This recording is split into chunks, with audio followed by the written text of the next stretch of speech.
The email glows on my laptop screen. The words mortgage payment confirmation. A harsh blue in the 3 a.m. darkness of my tiny apartment. $180,000. Gone. Transferred. Done. My parents' house, the house I grew up in, the house that was weeks away from foreclosure, is now theirs, free and clear. A laugh, a bitter little sound escapes me. It's nothing like my brother Jake's laugh, the one that boomed across the dinner table 6 months ago. That laugh, full of smug certainty, echoed by my sister Emma's pitying smile and my parents' uncomfortable silence. That laugh had been the soundtrack to the death of my latest silly idea. A meditation app, Maya, Jake had said, wiping a tear of mirth from his eye. Seriously, who's going to pay for another one of those, and made by you? The memory still stings, a fresh wound even now.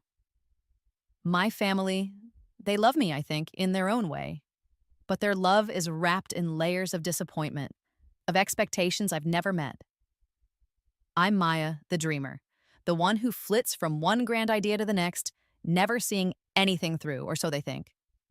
The smell of stale coffee, cold and accusing in its mug beside me, is the perfume of the last 6 months.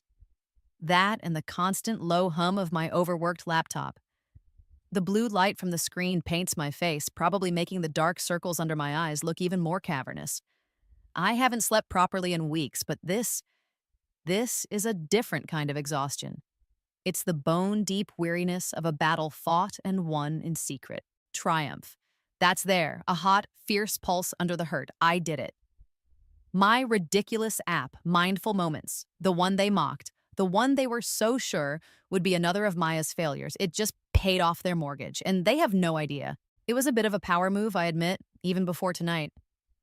A few weeks ago, when the first serious money started rolling in, a crazy idea sparked. I'd overheard Mom on the phone, her voice tight with a stress she was trying to hide. Just a temporary cash flow issue, she'd said, a little too brightly. But I knew. I'd seen the letters from the bank, carelessly left on the kitchen counter. So I did some digging. A few discreet calls, a bit of online sleuthing disguised as market research for my app. It wasn't hard to find the exact outstanding balance on their mortgage. $180,347.22. I'd memorized the number. Now the confirmation email sits there, a testament. I minimize it, the glow dimming slightly. My banking app is still open from the transfer. The balance in my business account, even after that massive withdrawal, is still impressive. More money than I've ever seen in my life. More money than my lawyer brother or my perfectly married with a sensible job sister probably have, for all their condescending advice. My hand trembles as I hover the cursor over the log out button. It's done. The biggest secret I've ever kept. The biggest I told you so, I'll never actually say. Or will I? Part of me, the part that's still that humiliated girl at the dinner table, wants to print out the confirmation and frame it, hang it in their living room. But the other part, the part that's grown in the silence and the struggle of the last 6 months, just feels a quiet sense of completion. What now? They'll get a letter from the bank, I suppose. A very confusing, very official letter. Questions will be asked. Theories will be spun. And I'll be right there, playing surprised, playing dumb. Maya, the dreamer, who couldn't possibly be responsible for such a monumental adult act. The first hint of gray is starting to lighten the sky outside my window. A new day. For them, a day free of a crushing weight they didn't even know was about to be lifted in such an extraordinary way. For me, it's just another day of running the business that saved them. The business they scorned. The irony isn't lost on me. It's a bitter pill, but tonight it tastes a little like victory. My finger clicks. Logged out. The screen goes dark, plunging me back into the pre-dawn gloom, alone with my secret, the silence, and the lingering scent of cold coffee. 6 months ago, it feels like a lifetime, but the memory is seared into me, sharp and brutal. Sunday dinner. The scene of so many of my quiet humiliations. But this one was a masterpiece. I can still see them all around the polished mahogany table, the one Mom, Linda, obsessed over. She's always been about appearances, my mother. Her perfectly coiffed hair, her subtly expensive clothes, her insistence on a formal family dinner every Sunday, even though Jake and Emma clearly found it a chore. Tonight she was beaming, basking in the reflected glory of her successful children. Dad, Robert, was at the head of the table, as usual. Quiet, often lost in his own world, but quick to agree with Mom, especially when it came to my shortcomings. He's a good man, I think, but easily swayed, and my perpetual lack of aerial job has always been a source of unspoken disappointment for him. Then there was Jake, my older brother. Successful lawyer, condescending smirk permanently affixed. He'd just won some big case, and the air was thick with his self-congratulation. He leaned back in his chair, glass of expensive red wine in hand, looking every bit the legal eagle. And Emma, my younger sister, the golden child, married to a doctor, two perfect kids, a tastefully decorated suburban home.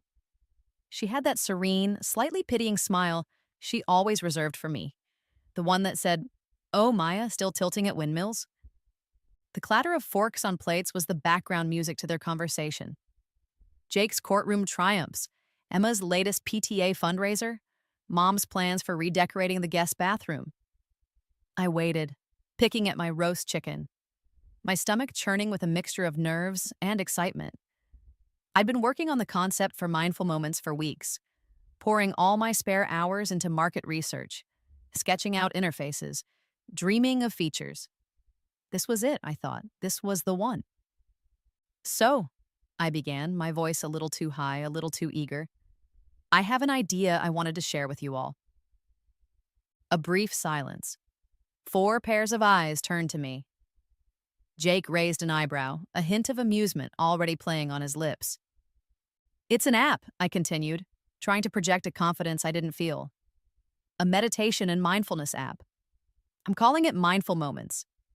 It's designed to be really user-friendly with short, guided meditations for specific situations, like anxiety before a presentation, or stress during a commute, or just helping you fall asleep."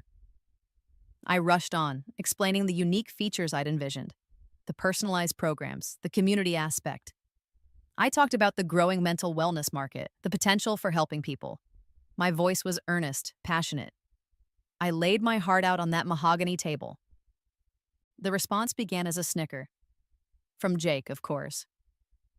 Then Emma giggled, a delicate tinkling sound that somehow felt more cutting than Jake's outright mockery. Dad shuffled uncomfortably, looking at Mom. "Mom." Mom just sighed, a slow, deliberate exhalation that spoke volumes. "A meditation app, Maya," Jake finally managed, his voice thick with laughter. He put down his wine glass, needing both hands to gesture his incredulity. "Another one? The App Store is flooded with them. What makes you think yours will be any different? And no offense, but since when are you an expert in meditation? Or apps?" "I've been doing a lot of research," I said, my cheeks burning. "And I'm learning to code. I think I have a unique angle." "A unique angle?" Emma chimed in, her perfect brow furrowed in mock seriousness. "Is the unique angle that it's made by our Maya, who, last we checked, was between, what was it this time, dog walking and freelance graphic design?" The laughter became general then. Not cruel, not exactly. More dismissive. Like I was a slightly eccentric child telling them I was going to build a rocket to the moon. The clatter of forks resumed, a deafening punctuation mark to their amusement as they turned back to their real conversations, leaving my idea hanging in the air, dead. "Well, dear," Mom said finally, patting my hand with a pitying look, "it's nice that you have hobbies, but perhaps focus on finding a stable job? Your father and I worry." "It's not a hobby, Mom," I whispered, but my voice was lost. The humiliation was a physical thing, a tightening in my chest, a bitter taste in my mouth. I felt small, insignificant. The family failure confirmed once again. My siblings, paragons of conventional success. Jake, the high-flying lawyer. Emma, the domestic goddess with the perfect life. And me, Maya, the 20-something dreamer with a string of half-finished projects and a new silly idea every few months.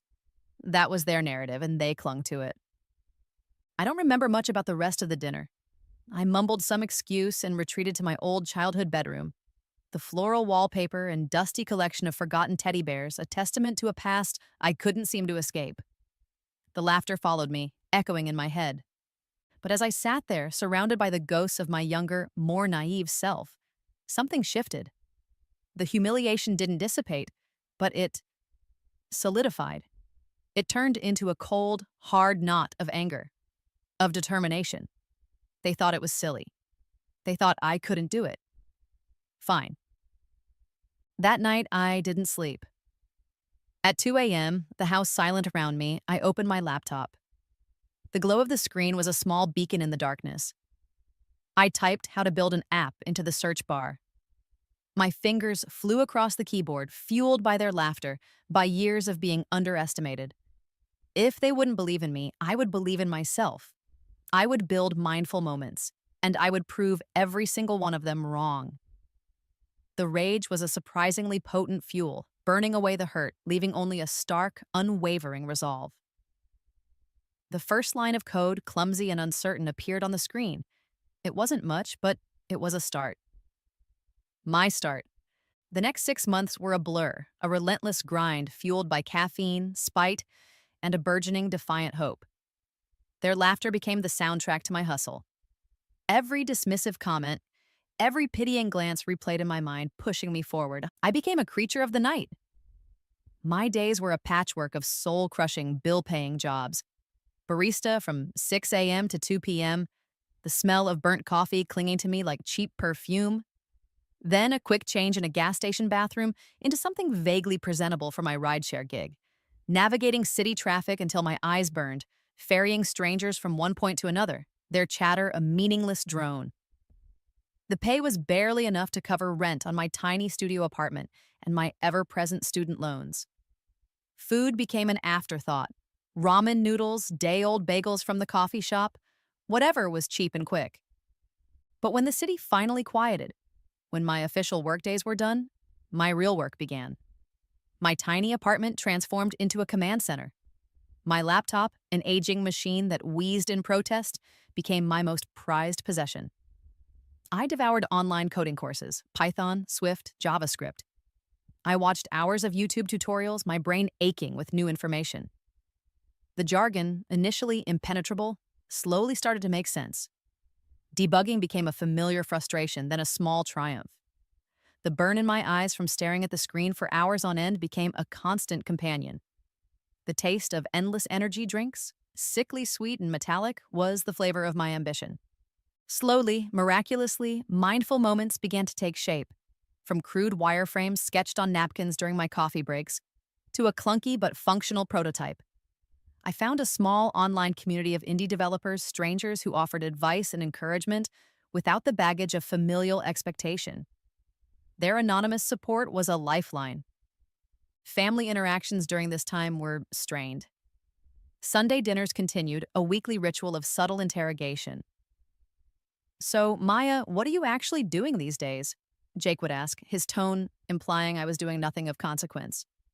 "Still freelancing," I'd say vaguely, offering a tight smile. "Keeping busy." "That's good, dear," Mom would chirp, though her eyes said, "When are you going to get a real career?" Emma would offer well-meaning but utterly useless advice about networking or temp agencies. I learned to deflect, to keep my answers short, to reveal nothing. Their continued dismissal, their utter lack of curiosity about what I was really doing, only hardened my resolve. This was my secret, my project, my rebellion. There were small victories that kept me going. The day the first guided meditation actually played through the prototype without crashing. The first time a beta tester, a stranger from an online forum, sent feedback saying a 3-minute breathing exercise had genuinely calmed their anxiety before a job interview. That email, I printed it out and stuck it to my wall, a tiny beacon of validation in my caffeine-fueled cave. My exhaustion was immense, a physical weight pressing down on me, but with each small success, a flicker of confidence grew. I wasn't just a dreamer anymore. I was a builder, a creator, an entrepreneur. Though the word felt too grand for someone living on instant noodles. One particularly bleak Tuesday, after a coding session that had stretched until 4 a.m., fueled by the dregs of an energy drink and sheer stubbornness, I made a decision. This wasn't just a project anymore. This was a business. Before heading to the coffee shop, smelling of stale air and sleep deprivation, I logged onto the state's business portal. I filled out the forms, paid the fee with a credit card that was perilously close to its limit. Mindful Moments, LLC was officially born. I didn't tell a soul, it was my secret armor. Weeks later, the app was ready, or as ready as it would ever be. Polished, tested, submitted to the app stores. Then came the waiting, an agonizing period of silence where my anxiety gnawed at me. What if they rejected it? What if, after all this, it was for nothing? The approval notification arrived on a Sunday. Of course, it had to be a Sunday. I was at my parents' house and during another family dinner. Jake was recounting a tedious golf game. Emma was showing off pictures of her kids' latest achievements. My phone buzzed in my lap. I glanced down, expecting another ride request or a spam email. Congratulations! Your app, Mindful Moments, has been approved and is now live on the App Store. My breath caught. A wave of dizziness washed over me. It was real. It was out there. I wanted to scream, to laugh, to shove the phone in their faces. Instead, I slipped it back into my pocket, my heart hammering against my ribs. I looked up, meeting their oblivious gazes. "Everything all right, Maya?" Mom asked, noticing my flushed cheeks. "Fine, Mom," I said, my voice surprisingly steady. "Just fine." The biggest moment of my life so far, and they hadn't a clue. And that, I realized, was exactly how I wanted it. For now. Mindful Moments went live on a Tuesday, with all the fanfare of a silent film. No launch party, no congratulatory emails flooding my inbox, no buzz on social media, just a quiet little icon appearing in the vast, overwhelming ocean of the app stores. The first week was brutal. 12 downloads. I knew every single one of them by heart. My own phone, my old tablet, a couple of sympathetic developer friends from the online forum, and probably a few pity downloads from people who'd stumbled across my desperate, slightly pathetic posts on obscure subreddits. 12. After 6 months of relentless work, of sacrificing sleep, social life, and sanity, it was a punch to the gut. My family naturally remained blissfully ignorant. They didn't even know the app existed. Why would they? I was just Maya, still figuring things out, still in her perpetual phase. The irony was a constant, bitter companion, but that anger, that spark of defiance that had ignited this whole journey, hadn't died. It just banked, smoldering. I refused to let Mindful Moments fade into oblivion. So began the grinding phase. I became a one-woman marketing machine, operating on a shoestring budget of approximately $0.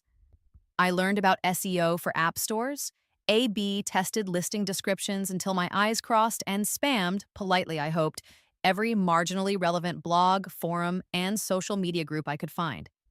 I emailed tech writers, wellness influencers, mental health advocates. Most emails went unanswered. The few replies I got were usually polite rejections. The sound of my phone's notification ping became my obsession. Each one was a tiny jolt of hope, quickly followed by the familiar sting of disappointment when it turned out to be another bill reminder or a promotional email for a new brand of energy drink. Then, about 3 weeks in, a different kind of notification, a review. My first genuine, unsolicited review. My hands trembled as I opened it. 5 stars, it read. I've struggled with anxiety for years, and nothing has really helped. I stumbled across Mindful Moments and tried the pre-meeting calm meditation. It was only 5 minutes, but it made a huge difference. I actually felt prepared and confident. Thank you, whoever made this. Tears welled in my eyes. Real, actual tears.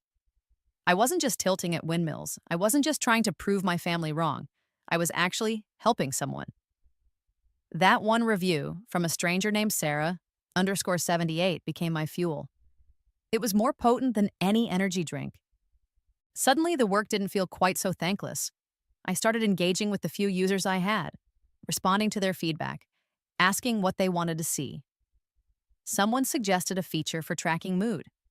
Another asked for longer sleep meditations. I listened, I pivoted, I coded, I updated. Slowly, painstakingly, the numbers began to creep up. From dozens of downloads to a few hundred. The notification pings became a little more frequent, a little less likely to be a bill collector. A few more positive reviews trickled in. Each one felt like a personal victory. Every penny the app made, and in those early days, it was truly pennies. From the optional buy me a coffee in-app purchase I'd hesitantly included, I reinvested. A small amount for slightly better App Store advertising. A few dollars to boost a social media post. I was still living on ramen, still driving strangers around the city until the early hours of the morning, but now there was a tiny, growing seed of hope. Mindful Moments wasn't just an idea anymore. It was a living, breathing thing, and it was starting to find its people. One evening, exhausted after a 12-hour rideshare shift, I was scrolling through Instagram, more out of habit than anything else. My feed was the usual curated perfection influencers in exotic locations, perfectly plated meals, aspirational lifestyles. Then I saw it.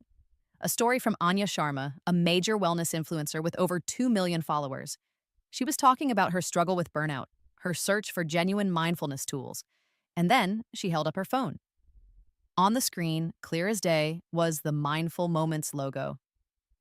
And I found this little gem, Anya was saying, her voice warm and authentic. It's called Mindful Moments. Super simple, no fluff, just really effective short meditations. Honestly, it's been a game changer for my anxiety this week. You guys should check it out. My phone clattered to the floor. My hands were shaking too hard to hold it. Anya Sharma recommending my app to 2 million people. I stared at my reflection in the dark screen of my fallen phone, my eyes wide with disbelief. This couldn't be happening, could it? The world tilted. 1 minute, I was Maya Chen, ramen-fueled coder and part-time chauffeur, celebrating a handful of daily downloads. The next, I didn't even know what I was. Anya Sharma's Instagram story was like a detonation. My phone, which had been mostly silent save for the occasional ride request or bill reminder, began to buzz. Then it began to vibrate. Then it seemed to achieve a state of perpetual motion, a frantic, insistent tremor in my hand. Notifications, App Store sales, new user signups, comments, emails, hundreds, then thousands. Overnight, the numbers were staggering, unreal. Downloads jumped from a couple of hundred a day to 10,000 in the first 12 hours after Anya's post. Then 20,000. Then 50. The in-app purchases for premium content, the Unlock All Meditations feature I'd priced at a modest $4.99, started rolling in at a rate that made my head spin.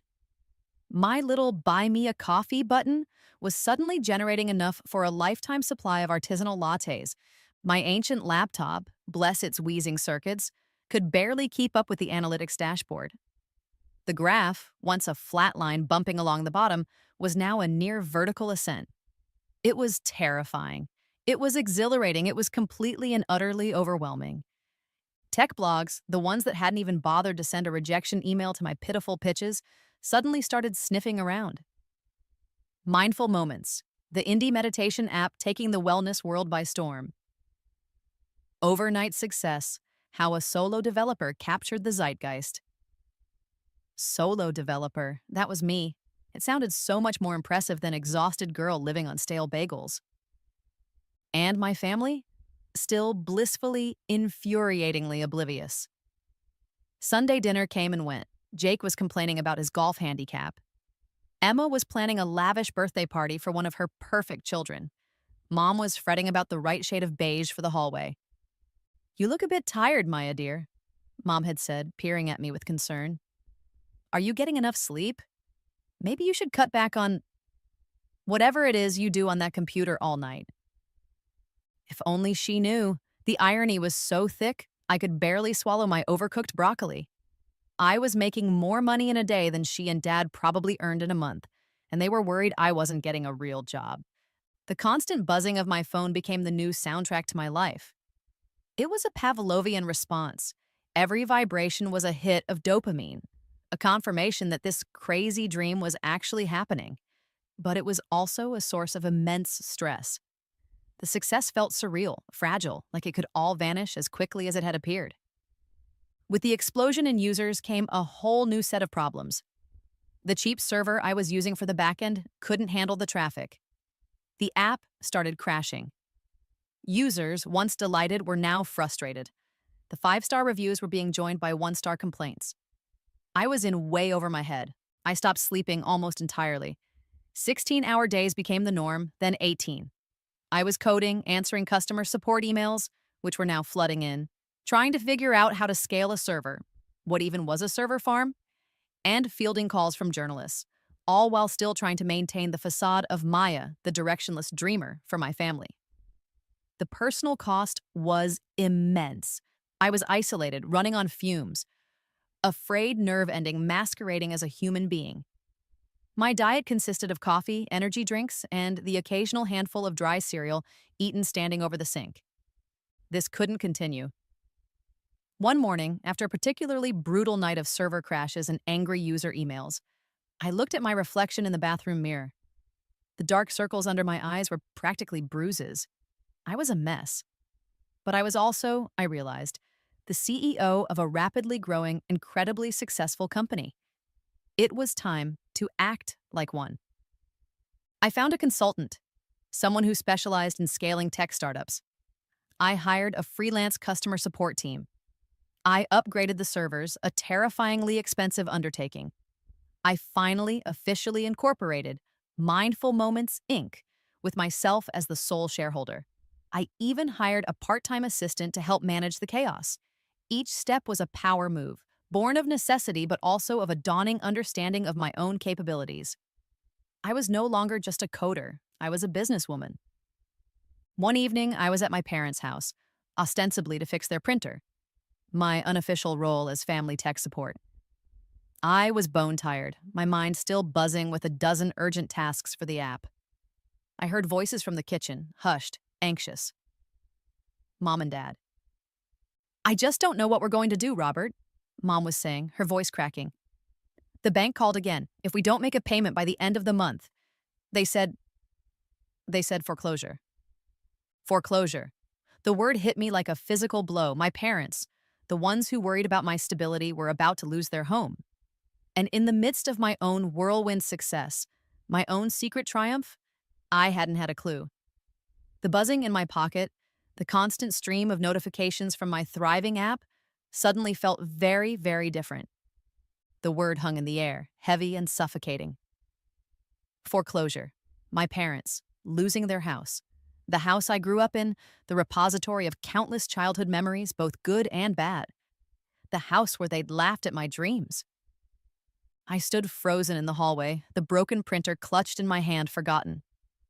I wasn't meant to hear this. This was a private conversation, a secret sorrow they were clearly trying to hide, especially from their successful children, Jake and Emma. Family pride, a stubborn, often misguided force, was at play here.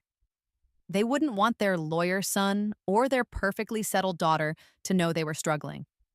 And certainly not me, Maya, the family's designated financial black hole.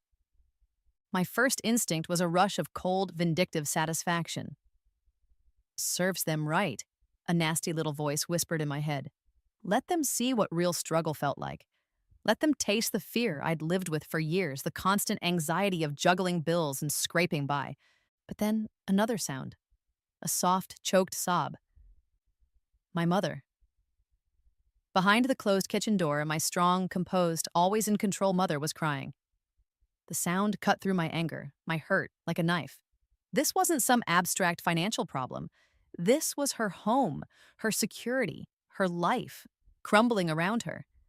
And Dad, his voice usually so blustery or distant, was murmuring soft, helpless reassurances. The internal conflict was instantaneous, a war raging in my chest. The desire for revenge, for that ultimate "I told you so," slammed up against a lifetime of complicated love for these people, my family. They had hurt me, yes. They had dismissed me, underestimated me, and made me feel small. But they were also my parents. The people who had, in their own flawed way, raised me. Anger, hurt, and a fierce, unexpected surge of protective instinct collided within me. It was a dizzying, disorienting mix. I could let them fail. I could stand by and watch their carefully constructed world collapse, a silent, smug observer, or I could do something. The broken printer suddenly felt very heavy. I crept away from the kitchen door, my heart pounding. Back in the living room, I sank onto the sofa, my mind racing. How bad was it? Foreclosure wasn't something that happened overnight. They must have been struggling for months, hiding it. The weight of their secret, their shame, must have been immense. My app, Mindful Moments. The irony was almost unbearable. An app designed to alleviate stress and anxiety, and its creator was now tangled in a web of family financial trauma. My journalistic instincts, honed by months of researching app markets and user demographics, kicked in. I needed information. Later that week, under the guise of needing old financial documents for a fictional grant application I was thinking about, I managed to get a look at some of their recent bank statements. It was worse than I thought. Missed payments stretching back 3 months. Ominous letters filled with legal jargon. The numbers were stark, brutal. I went back to my apartment, the information a cold knot in my stomach. I opened my Mindful Moments dashboard. The revenue figures glowed on the screen, daily earnings, weekly totals, monthly projections. It was still surreal, but the numbers were undeniable. I did a quick calculation, my fingers flying over the keyboard. The amount they owed the bank, the sum that stood between them and losing their home. My app had generated more than that in the last month alone. The power I held was terrifying. I could save them. I could wipe away their biggest fear with a few clicks of a mouse, and they would never have to know it was me. The idea began to form, tentative at first, then gaining a thrilling, audacious momentum. An anonymous benefactor, a mysterious gift. They'd never suspect their failure daughter. The family stress, palpable even through their attempts to hide it, was ramping up. Mom was more on edge than usual, Dad more withdrawn. Jake and Emma, I suspected, were still in the dark. The tension was a ticking clock. Then, another intercepted piece of mail, carelessly left on the hall table during one of my visits. A stark white envelope, official, menacing. I recognized the bank's logo. My heart hammered as I slid it open, my hands shaking. It was the formal foreclosure notice. They had 30 days. 30 days until their lives were irrevocably altered. 30 days. And I held the solution in the palm of my hand, or rather, in the burgeoning bank account of the app they'd mocked. The game, it seemed, had just become a whole lot more interesting, and a whole lot more complicated. 30 days. The deadline loomed, a guillotine blade hanging over my family's unsuspecting heads. The stress in their house was a physical entity, coiling in the corners, making the air thick and hard to breathe. Mom jumped at every phone call. Dad stared blankly at the television, his face a mask of quiet despair. They were trying so hard to maintain a brave face, but the cracks were showing. My internal battle raged. The petty, vengeful part of me still whispered, "Let them sweat. Let them understand what desperation feels like." But the image of my mother's tears, the sound of her choked sobs, kept replaying in my mind. And underneath all the hurt, all the years of feeling like a disappointment, there was still love. A complicated, messy, but undeniable love. The decision, when it came, wasn't a lightning bolt. It was a slow dawning, like the gray light of the early mornings I'd grown so accustomed to. I would do it. I would pay off the mortgage. Anonymously. The thought sent a shiver of something powerful, something akin to exhilaration through me. This wasn't just about saving them, it was about control. It was about rewriting the narrative, even if only I knew the truth. The technical execution was complex. I couldn't just transfer $180,000 from my Mindful Moments Inc. business account directly to their mortgage lender. That would leave a trail a mile wide. Jake, with his lawyer brain, would sniff that out in a heartbeat. No, this had to be untraceable, truly anonymous. I spent days researching, my coding skills proving useful in unexpected ways. Offshore accounts, third-party payment processors, shell corporations. It was a rabbit hole of financial subterfuge. Finally, I found a reputable, if discreet, law firm that specialized in anonymous philanthropic donations. It would cost a hefty fee, but It would be worth it for the peace of mind, for the perfect execution of my plan. The emotional preparation was harder. I had to mentally steel myself, to bury the part of me that craved acknowledgement, that yearned to see the shock and, yes, the shame on their faces when they realized who their savior was. This had to be pure, a gift, a secret, my secret. The day I made the transfer, my heart felt like it was trying to beat its way out of my chest. I sat in my tiny apartment, the blinds drawn, the only light coming from my laptop screen. The lawyer had set up the intermediary account. The funds were cleared from Mindful Moments Inc. to the law firm. Now the final step, transferring $180,347.22 to their mortgage company. The exact amount. My finger hovered over the confirm transfer button. This was it. No going back. I clicked. For a moment, nothing happened. Then, a small, unassuming confirmation message popped up. Your payment has been processed. It was done. I leaned back in my chair, my body trembling. A wave of emotion washed over me. Relief, triumph, a strange sort of sadness, and an almost giddy sense of power. The lawyer handled the rest just as we'd planned. A carefully worded letter was drafted, sent on the firm's letterhead to my parents, explaining that a client of theirs, a philanthropist who wished to remain strictly anonymous, had been moved by stories of families facing hardship and had chosen, at random, to clear their outstanding mortgage. It was vague, slightly unbelievable, but official sounding enough to hopefully quell too many questions. The aftermath was fascinating to watch. I was there at Sunday dinner, of course, when the letter from the law firm arrived. Dad opened it, his brow furrowed in confusion. He read it once, then twice, his face paling. He handed it to Mom, his hand shaking. She read it, her eyes widening. A small gasp escaped her lips, then tears. But this time, they weren't tears of despair. They were tears of disbelief, of overwhelming, unadulterated relief. Robert, I don't understand, she stammered, looking at him, then at Jake and Emma, then at me. It says the mortgage. It's paid, in full. Chaos erupted. Confusion, joy, disbelief. Jake snatched the letter, his lawyerly eyes scanning it critically. Emma started crying along with Mom. Dad just sat there, stunned into silence. An anonymous benefactor? Jake scoffed, though there was a tremor in his voice. Who does that? This has to be some kind of mistake, or a scam. But the law firm was legitimate, easily verifiable, and the subsequent call to the bank confirmed it. The mortgage was gone, vanished. I watched them, my face a carefully constructed mask of surprise and confusion, mirroring their own.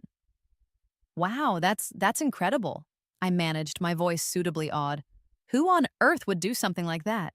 Inside, I was bursting. The secret knowledge was a warm, glowing ember in my chest. I had done this. I, Maya, the family failure, had saved them. The satisfaction was immense, intoxicating. They spent weeks speculating. A long-lost relative?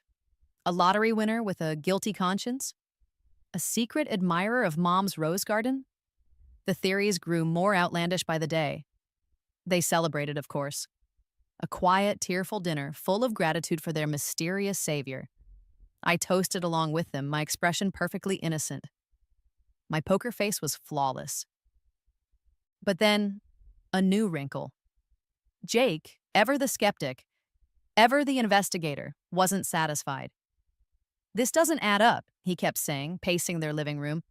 People don't just give away nearly $200,000 anonymously. There's something more to this, and I'm going to find out what.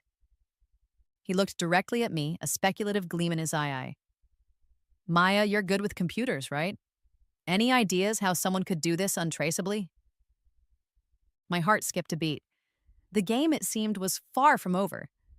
Jake's suspicion was like a relentless terrier latched onto a bone. His lawyer instincts, usually reserved for uncooperative witnesses or dubious contracts, were now fully engaged in unraveling the mystery of the benevolent benefactor. It was unnerving. I had built layers of obfuscation, paid hefty fees for anonymity, but Jake had a way of dissecting things, of finding the loose thread. There has to be a paper trail. He'd mutter at Sunday dinners, his eyes narrowed in thought. Even anonymous donations go through channels. Banks, lawyers. Someone knows something. My palms would grow sweaty under the table. I'd meticulously covered my tracks, or so I thought. The law firm was too olid, their reputation for discretion impeccable. But the nagging fear remained. What if I'd missed something? What if the sheer size of the payment, originating from a new tech company, raised a flag somewhere?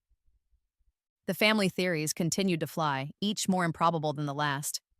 Aunt Mildred's rumored secret lottery win, a grateful former client of Dad's from his short-lived handyman business. Even, Emma suggested with a giggle, a billionaire eccentric who picked names out of a hat. I contributed to the speculation with carefully crafted, bland suggestions, all designed to lead to nowhere. There were a few heart-stopping moments. Jake, in his amateur sleuthing, started looking into large, recent philanthropic gifts in the state. "There's this new foundation that popped up," he announced one evening, scrolling through something on his phone. "The Chen Legacy Fund? No, wait, that's not it, but something similar, focusing on hardship relief." My blood ran cold. I'd briefly considered, then discarded. A name like that for a charitable arm of Mindful Moments I was vaguely planning for the future. Had I mentioned it to someone? Left a note somewhere? I feigned disinterest, my heart hammering. "Probably just a coincidence, Jake. Lots of people do charity work." He'd also started looking into companies that had recently had a windfall. "Tech startups," he mused. "Sometimes they hit it big, and the founders get all idealistic." He was getting dangerously close to home. My deflection tactics became an art form. I'd casually mentioned some obscure tax loophole for anonymous donations I'd read about somewhere, sending him down a completely irrelevant rabbit hole. Or I'd remember a conversation where Mom mentioned a distant cousin who'd struck it rich in cryptocurrency, a fabrication that kept him occupied for a week. Meanwhile, Mindful Moments continued its meteoric rise. We hit 100,000 downloads, then 200,000. The revenue was steady, impressive. I started doing podcast interviews, carefully curated appearances on tech and wellness shows. I was always Maya C., founder of Mindful Moments, keeping my last name and personal details vague, citing privacy concerns in the wellness space. My family, of course, didn't listen to obscure tech podcasts. They still thought I was just playing on my computer. The stress of the double life was immense. One minute I was discussing server capacity and marketing funnels with my growing team, all remote, thankfully. The next, I was at a family barbecue, trying to sound suitably impressed by Jake's latest legal victory or Emma's organic vegetable garden. My phone was a constant source of anxiety. What if a notification popped up with a Mindful Moments sales report while Jake was looking over my shoulder?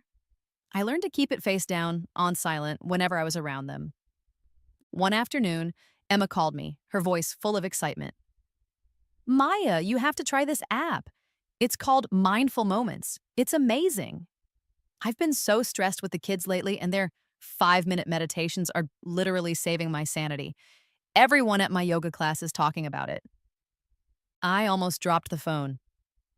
Emma, my perfect dismissive sister, using my app, loving my app, and having no idea I was the one behind it.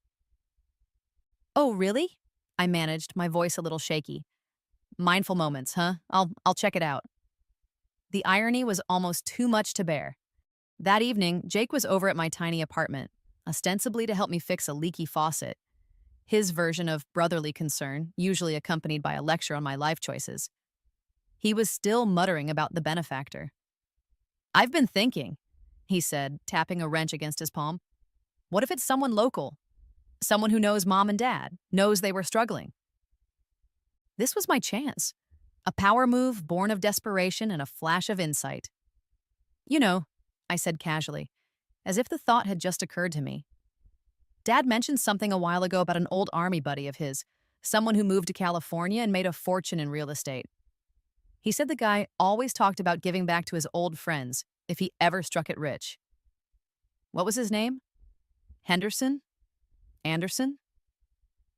Jake seized on it. "Anderson, yes. I remember Dad talking about him. That's a lead, a real lead." He practically ran out of my apartment, faucet forgotten, already dialing Dad's number. I leaned against the door, my legs weak with relief. Another misdirection successfully deployed. He'd be chasing that ghost for weeks. But the reprieve was short-lived. A few days later, an email landed in my Mindful Moments inbox. Not from a user, not from a supplier. From Sarah Jenkins, features editor at the local Chronicle, our hometown newspaper. Dear Miss C, it read, we've been following the remarkable success of your app, Mindful Moments, with great interest. We understand you're a local entrepreneur, and we'd love to feature you in an upcoming piece on homegrown tech success stories. Would you be available for an interview and photo shoot next week? Local, homegrown, photo shoot. My carefully constructed anonymity was about to be blown sky high. And this time, I wasn't sure there was a deflection tactic clever enough to save me. The email from the local Chronicle sat in my inbox like a ticking time bomb. Local tech entrepreneur Maya Chen. They'd used my full name. How had they connected Maya C. of podcast fame to Maya Chen, daughter of Robert and Linda Chen of Elm Street? A lucky guess? A deeper dive into business registration records? It didn't matter. The threat was real. My first instinct was to ignore it. Delete the email, pretend it never happened. But they'd find someone else to write about, and the seed of local tech success was already planted. What if they dug further on their own and stumbled upon the Mindful Moments LLC registration, then started asking my parents questions? The thought of them finding out this way through a newspaper reporter was horrifying. I had to control the narrative, or at least try to. I agreed to the interview, but with strict conditions. No photo shoot. Focus on the app, not my personal life. Vague answers about my background. The journalist, a young, eager woman named Chloe, seemed amenable. The article came out the following Sunday, a full-page spread in the lifestyle section.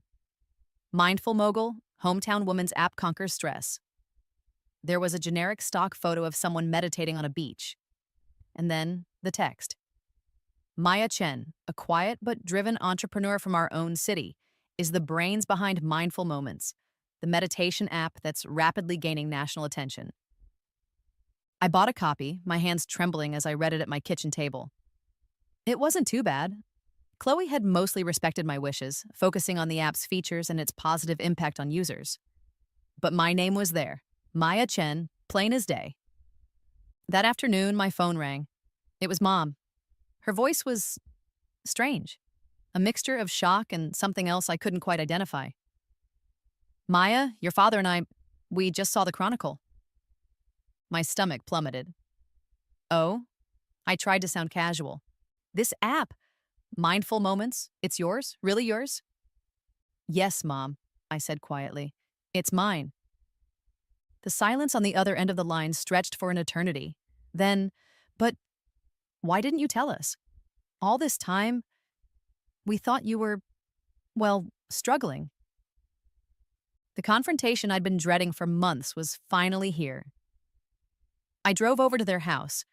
The air was thick with unspoken questions, with a tension so palpable it felt like you could cut it with a knife. Dad was sitting in his usual armchair, the newspaper spread across his lap, staring at my name. Jake and Emma were there too, summoned for this emergency family council. So, Jake began, his lawyerly demeanor in full force, though his eyes held a flicker of something unreadable. Confusion, respect. The meditation app, your little hobby, it's successful. Very successful, I said, my voice surprisingly steady. I gave them the edited version. The hard work, the late nights, the slow build, the eventual breakthrough. I didn't mention the early struggles, the ramen noodles, the near despair. I certainly didn't mention the mortgage. Their reactions were a whirlwind. Mom looked bewildered, on the verge of tears. But all those times we asked, you just said you were freelancing. Dad was silent, his gaze fixed on me, a dawning understanding in his eyes. Emma, bless her heart, was the first to break the ice. Wait a minute, she said, her brow furrowed. Mindful Moments? That's the app I've been using? Maya, it's brilliant. It's actually helped me so much with my sleep. She looked at me, really looked at me, perhaps for the first time, with something like awe. You made that? A small, warm feeling spread through my chest.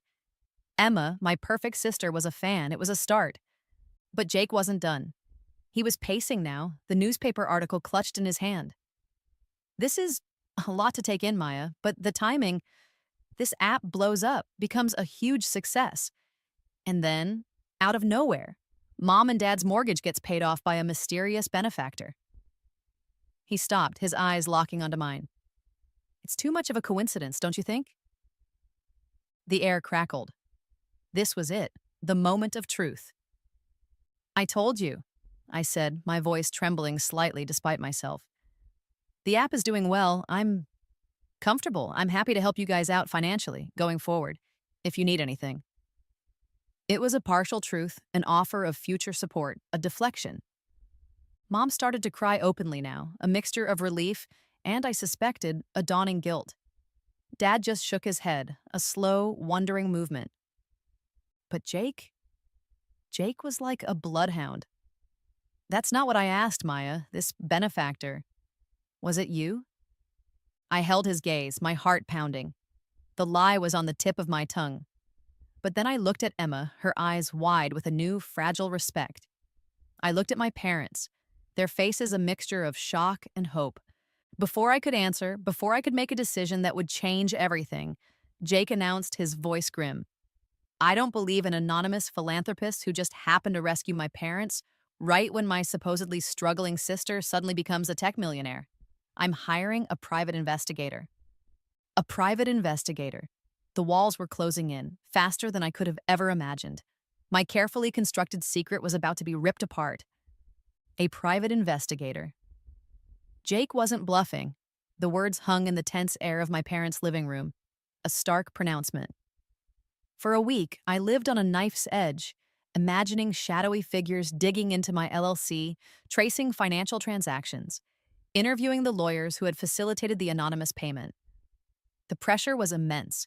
My carefully guarded secret, the source of so much quiet triumph, was about to become a public spectacle, or at least a family one, revealed not on my terms but by a hired snoop. The thought of it, the humiliation, the inevitable, we knew you couldn't keep a secret. Or we knew there was something you weren't telling us, was almost worse than the initial mockery. I had come so far, built something real, proven them all wrong in the most spectacular way. I couldn't let the truth come out like this, tainted by suspicion and investigation. I had to tell them, all of it, before Jake's PI could. I called another family meeting. This time, I chose the venue. My new, modestly sized but sleek office space for mindful moments. A place they'd never seen, a symbol of a life they knew nothing about.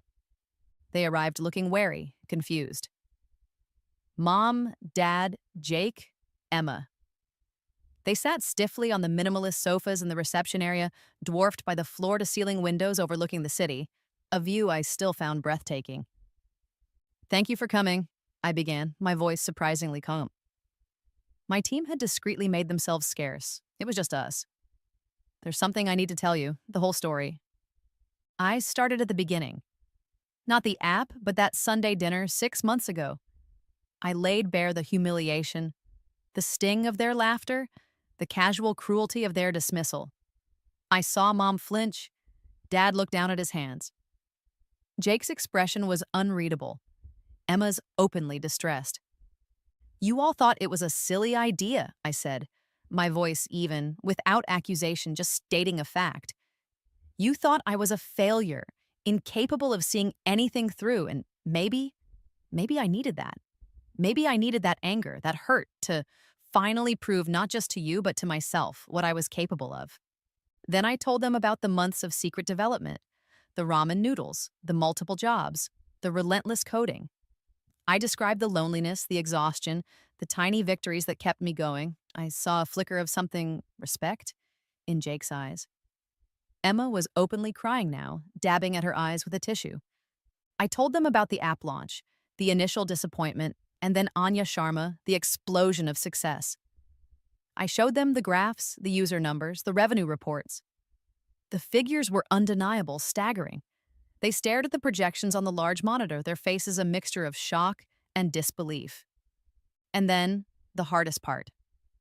While all this was happening, I said, my gaze sweeping over their stunned faces. I found out about the mortgage, about the foreclosure. Mom gasped, her hand flying to her mouth. Dad looked like he'd been punched. I didn't know what to do. I continued, the words tumbling out now. Part of me, part of me wanted you to feel what I'd felt, to be scared, to be desperate. But then I heard Mom crying, and I knew I couldn't just stand by. The silence in the room was so thick, I could hear the giant wall clock ticking, each second an eternity. So, yes, Jake, I said, meeting my brother's intense gaze. It was me. I paid off the mortgage, anonymously, because I didn't want your gratitude if it was forced. I didn't want you to feel indebted. I wanted you to be okay. The dam broke. Mom burst into tears, deep, racking sobs of guilt and relief. Dad buried his face in his hands, his shoulders shaking. Emma rushed to Mom's side, tears streaming down her own face. Jake just stood there, staring at me, his face pale. Then, slowly, he walked over to me. I braced myself for, I don't know what, anger, accusation. Instead, he did something he hadn't done since we were children. He hugged me, a real, heartfelt hug. Maya, he whispered, his voice thick with emotion. I am so sorry. We were idiots, arrogant, blind idiots. Can you ever forgive us? And then the apologies came, tumbling out, raw and genuine. From Mom, for her lack of faith, for her critical words. From Dad, for his passive disappointment, for not standing up for me. From Emma, for her pitying smiles, for not seeing my potential. It was messy, tearful, and incredibly cathartic.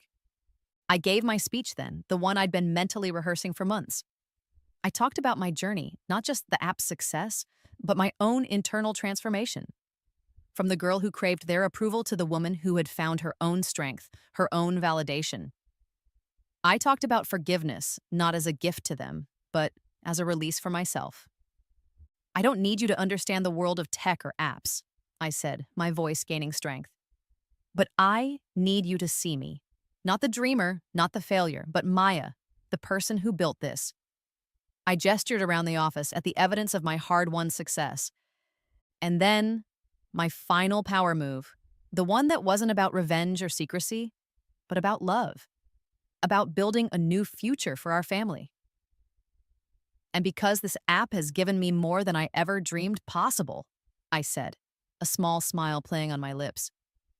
I've also set up college funds for Emma's kids and for any future grandchildren. So they'll have the opportunities, the freedom to pursue their own dreams without the kind of financial pressure that almost broke this family. More tears, more hugs. But this time they were different. Lighter. The guilt was still there, but it was overshadowed by a new, fragile sense of hope, of healing. We didn't go out for a fancy dinner to celebrate.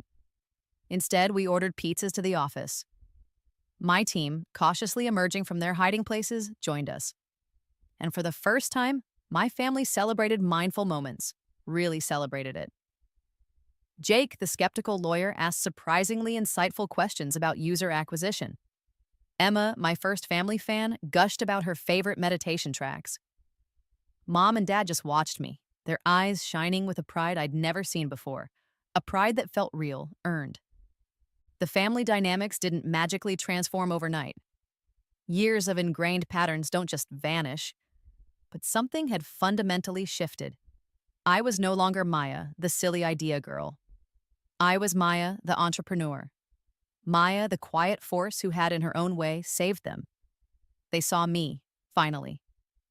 A few weeks later, at another Sunday dinner, this one feeling remarkably different, lighter, more open. I made another announcement. Mindful Moments is going international, I said, unable to keep the excitement from my voice.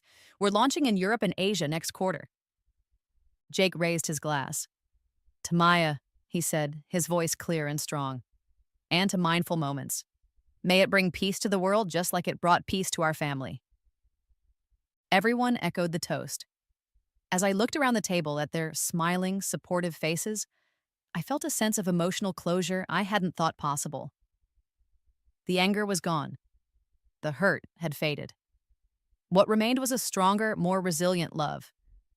A family, not perfect, but finally united, built on a foundation of truth, forgiveness, and a newfound, profound respect. My app hadn't just paid off a mortgage, it had bought us a second chance. And that, I realized, was the greatest success of all.